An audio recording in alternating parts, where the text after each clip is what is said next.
Now tonight there is a stark reality check for school heads as experts urge schools to chart their own funding paths. According to Professor Rasugu Riechi, an education economist and council member at the Kenya Institute of Curriculum Development, it's time for school managers to rethink how they keep classrooms running as the funding crisis deepens. Riechi says schools must tap into alternative revenue streams, be it through public-private partnerships, alumni networks, or income-generating projects within the institutions. As Winfrey Owino reports, public schools in the country may soon have to hustle to survive.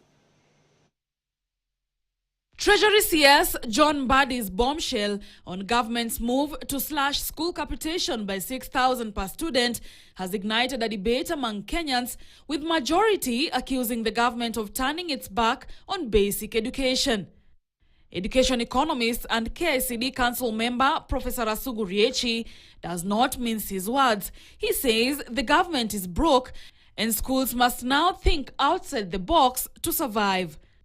Institutions, including higher education institutions, need to start thinking of generating their own resources to supplement what the government, or to complement what the government has set aside. Some schools that could grow even fruits, right?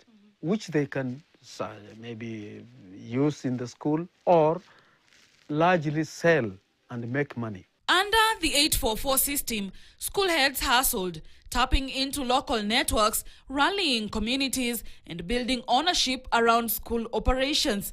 Now, Riechi says it's time to revive that spirit of resourcefulness.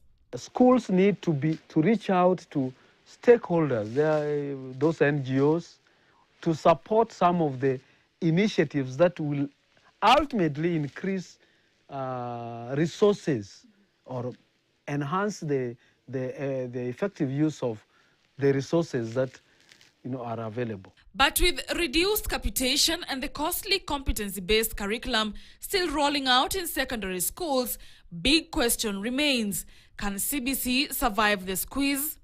Effectiveness, ensuring that things are running well.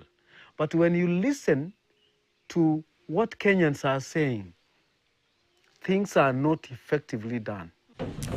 Free primary education was the brainchild of President Mwai Kibaki in 2003, and a decade later, President Uhuru Kenyatta expanded access by introducing subsidized secondary education covering key costs, while parents chipped in for meals and boarding. With Mbadi's remarks laying bare the government's financial strain, the future of free education hangs in the balance, raising urgent concerns about whether access and quality will become privileges, not rights. Winfrey Owino, KTN. Moving away from education matters, former Deputy President Rigathi Gachagua has dropped